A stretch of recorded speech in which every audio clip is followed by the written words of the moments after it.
अस्सलाम वालेकुम, मेरा नाम डॉक्टर अली हसन है। आज की इस वीडियो में हम बात करेंगे मुंह से बदबू आने के बारे में। जैसा कि इस मसले से ज़ाहिर है कि बहुत सारे लोग परेशान हो रहे होते हैं और ये मसला बात को इतना परेशान कुन होता है कि इसकी वजह से लोग जो है अपने मुंह के आगे हाथ रख कर बात करते हैं और इसी मसले की वजह से बाज़ औक़ात लोगों में सेल्फ़ कॉन्फिडेंस भी इतना कम हो जाता है कि लोग एक दूसरे से मिलना छोड़ देते हैं।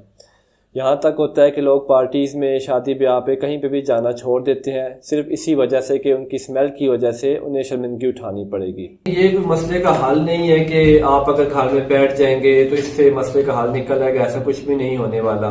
इस मसले को अगर आपने ख़त्म करना है तो उसके कुछ तरीके होते हैं, कुछ आपको एडवाइस करेंगे, कुछ चीज़ों को आपने फॉलो करना होगा जिस वजह से आप घर पे बैठे इस मसले को ख़त्म कर सकते हैं।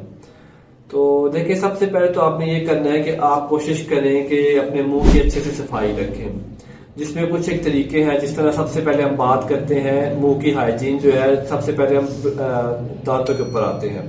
देखिए, दांतों की अच्छे से सफाई रखना बहुत ज़्यादा ज़रूरी है।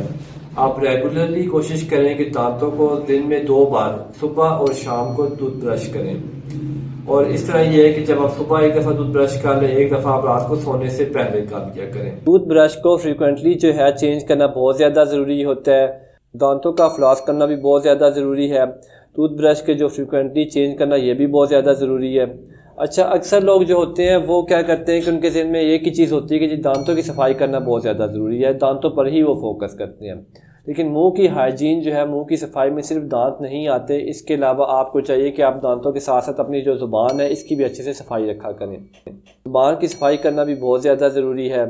अच्छा, इससे हट के अगर देखा जाए तो कुछ लोगों में डिहाइड्रेशन का मसला भी होता है। देखिए, जब डिहाइड्रेशन होगी तो उससे क्या होता है कि आपके मुंह से स्मेल आना शुरू हो जाती है। डिहाइड्रेशन की वजह से मुंह खुश्क हो सकता है, आपके मैदे में जो है वो एसिडिटी बढ़ जाएगी, जिस वजह से क्या होता है कि आपके मुंह से स्मेल आना शुरू हो जाती है।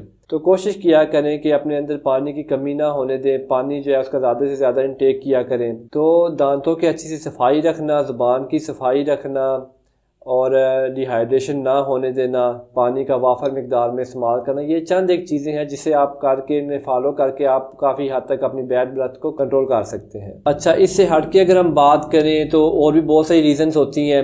आज मैं कुछ मेन रीज़न्स के बारे में बात कर रहा हूँ जो अक्सर लोगों में देखी जाती हैं। अच्छा, हट के देखें तो उसमें एक आ जाता है कि बहुत ज़्यादा बोलना। कुछ लोगों का पेशा ऐसा होता है जिसमें उन्हें बहुत ज़्यादा बातें करनी पड़ती हैं या बहुत ज़्यादा बोलना पड़ता है, और कुछ के पेशे से हट के भी कुछ लोगों की एक हैबिट्स होती है कि वो बहुत ज़्यादा बोलते हैं। ये भी एक बहुत बड़ी रीज़न होती है आपके मुंह से स्मेल आने की। तो होता ही है कि जब आप बहुत ज़्यादा बोलते हैं, जैसे कोई टीचर्स हो गए, लेक्चरार हो गए, या और कोई भी ऐसा पेशा जिसमें आपको बहुत ज़्यादा बातें करनी पड़ती हैं, तो उसमें क्या होता है कि आप में डिहाइड्रेशन होना शुरू हो जाएगी, आपका मुंह खुश्क होना शुरू हो जाता है। तो ऐसी कंडीशन में भी आपके मुंह से स्मेल आ सकती है। तो इसमें आप ऐसा कर सकते हैं कि अपने पास एक पानी की बोतल रख लें जिसमें आप वक्फे वक्फे से पानी पी सकते हैं। और अगर आपका मैदा खाली हो रहा है तो ये भी रीज़न बन जाती है आपके मुंह से स्मेल आने की। इसमें आप ऐसा कर सकते हैं कि आपके पास कोई चॉकलेट वगैरह हो जाए या कोई बिस्किट वगैरह आप रख सकते हैं। जब आप नोट करते हैं कि आपका मैदा काफ़ी देर से खाली है, तो उसमें क्या है, एसिडिटी बढ़ रही है या उसमें स्मेल आ रही है, तो आप कोई चीज़ खा के उसको कम कर सकते हैं। अच्छा, इसके अलावा अगर हम बात करें कोई दांतों की इन्फेक्शन के बारे में, तो देखें, दांतों की इन्फेक्शन भी बहुत बड़ी वजह बन जाती है बात वक़्त मुँह में स्मेल आने की। तो आप अगर नोट करते हैं कि आपकी दांत में कोई इन्फेक्शन है, या कोशिश किया करें कि कोई भी इंसान है उसको साल में 1 से 2 बार लाजमी डेंटिस्ट को अपने दांत भी चेक करा लेने चाहिए। देखिए, दांतों का काम है खाना चबाना, खाना अच्छे से चबेगा तभी वो आपके मैदे में जाके अच्छे से हज़म भी होगा, और उसमें विटामिन जो है, हमारी बॉडी को जो विटामिन ज़रूरी होते हैं, जो नीड होती है विटामिन की, वो तभी पूरी हो पाएगी कि जब वो हमारे मैदे में अच्छे से हज़म हो पाएगा खाना। तो क्या है कि दांतों की केयर करना भी बहुत ज़्यादा ज़रूरी है। तो कोशिश करें कि साल में 1 बार डेंटिस्ट को चेक करा के इसका मुआयना करा लिया करें कि आया इसमें कोई इन्फेक्शन या कोई इस तरह का इशू तो नहीं है। अच्छा, अगर हम इसमें कुछ चीज़ें मज़ीद आपको ऐड करवाना चाहता हूँ कि आप ऐसा करें कि इसमें आप जो है माउथ वाश, कोई अच्छा सा माउथ वाश ले लें, उसको आप इस्तेमाल कर सकते हैं। हर खाना खाने के बाद आप कोशिश किया करें कि एक आधी इलायची जो होती है उसको चबा लिया करें।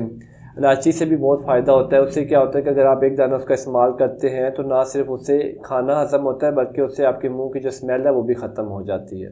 तो देखिए, अगर आपको किसी ख़ास किस्म की कोई बीमारी नहीं है तो आपको जो चंद एक चीज़ें मैंने बताई हैं, चंद एक एहतियातें और चंद एक तरीके जो बताए हैं, इनको अगर आप फॉलो करते हैं तो आपकी जो मुंह से स्मेल आने का मसला ये ख़त्म हो जाएगा। मज़ीद अगर आप देखते हैं कि कोई इन्फेक्शन है तो उसका भी प्रॉपर ट्रीटमेंट करवा के इस मसले को हल किया जा सकता है। उम्मीद है आज की वीडियो आपको पसंद आई होगी। मज़ीद इस तरह की वीडियोस देखने के लिए आप मुझसे रब्ता भी कर सकते हैं। कोई मशवरा करना चाहते हैं या कोई सवाल अगर आपके ज़हन में है तो आप कमेंट भी कर सकते हैं या मुझे आप ऑनलाइन व्हाट्सएप पे मैसेज वगैरह भी कर सकते हैं। इंशाल्लाह अगली किसी नेक्स्ट वीडियो में मिलते हैं। ओके, अल्लाह हाफिज़।